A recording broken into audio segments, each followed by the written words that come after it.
Outer Lucknow का ये इलाका सुबह 10 बजे यूपी एंटी टेरर स्क्वाड के कमांडोज ने काकोरी के दुबग्गा में इन 3 घरों को घेर लिया।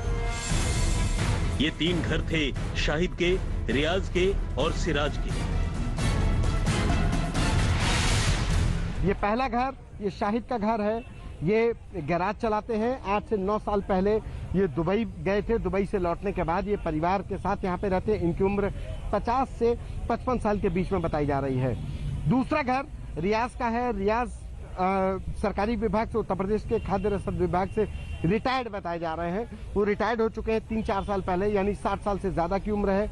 उनके घर में उनका एक बेटा रहता है, शादीशुदा है, उनकी पत्नी रहती है और उनकी बहू रहती है। उसके बगल में रियाज का घर है, यानी शाहिद, सिराज और रियाज। ये रियाज का घर है। रियाज, इन तीनों घरों में सुबह से ऑपरेशन चल रहा है। एटीएस की कमांडो टीम अंदर, घर के अंदर से लेकर के छत तक एटीएस की कमांडो टीम निगरानी कर रही है, मुस्तैद है।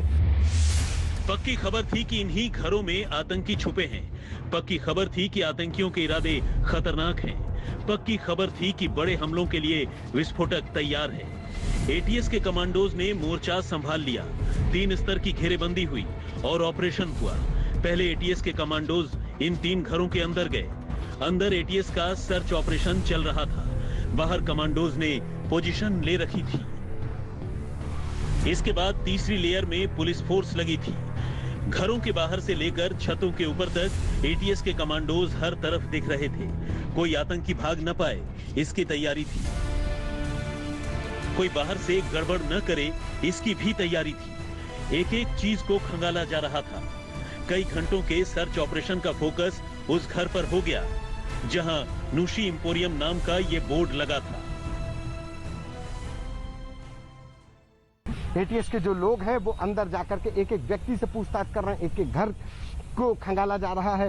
ये नूशी एम्पोरियम है। नूशी एम्पोरियम ये तीसरा घर है जिसके अंदर एटीएस की टीम मौजूद है। एटीएस के जो कमांडोज हैं वो अंदर हैं। छत पर एटीएस के कमांडोज हैं और इसके बाद ये नूशी एम्पोरियम के अंदर ही यहाँ पर पूछताछ की जा रही है। एटीएस के कमांडोज की निगरानी में ही इनको निकाला जाएगा।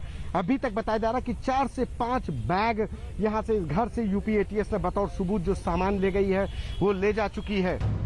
नूशी एम्पोरियम का बोर्ड लगे इस घर के अंदर कई घंटों तक एटीएस का ऑपरेशन चला। सर्च के बाद मिले सामान को कई बड़े बड़े सूटकेस में अधिकारी लेकर गए। इस घर के अंदर ऐसे खतरनाक विस्फोटक को छुपा कर रखा गया था जिसे डिटेक्ट करने के लिए डॉग स्क्वाड बुलाया गया और जिसे हैंडल करने के लिए बम डिस्पोजल स्क्वाड बुलाया गया। ये तीनों घर एक साथ हैं। शाहिद, रियाज, सिराज, ये 3 घर एक साथ हैं। इन तीनों घरों में एक साथ ऑपरेशन किया गया। यूपी एटीएस की टीमों के द्वारा सर्च ऑपरेशन किया गया। अभी कुछ देर पहले ये जो तीसरा घर है नूशी एम्पोरियम, ये बेहद अहम हो जाता है। इस नूशी एम्पोरियम के घर के अंदर से कुछ ऐसी चीजें मिली हैं जिसको हैंडल करने के लिए कह सकते हैं कि बहुत ही सेंसिटिव, हाईली एक्सप्लोसिव चीज मिली है जिसको हैंडल करने के लिए यूपी एटीएस को जो अपना बम डिस्पोजल स्क्वाड है उसको बुलवाना पड़ा। जो बम डिस्पोजल स्क्वाड के जो एक्सपर्ट्स थे वो पूरी किट पहन करके आए, तब वो सामान यहाँ से इस घर के अंदर से निकाला गया।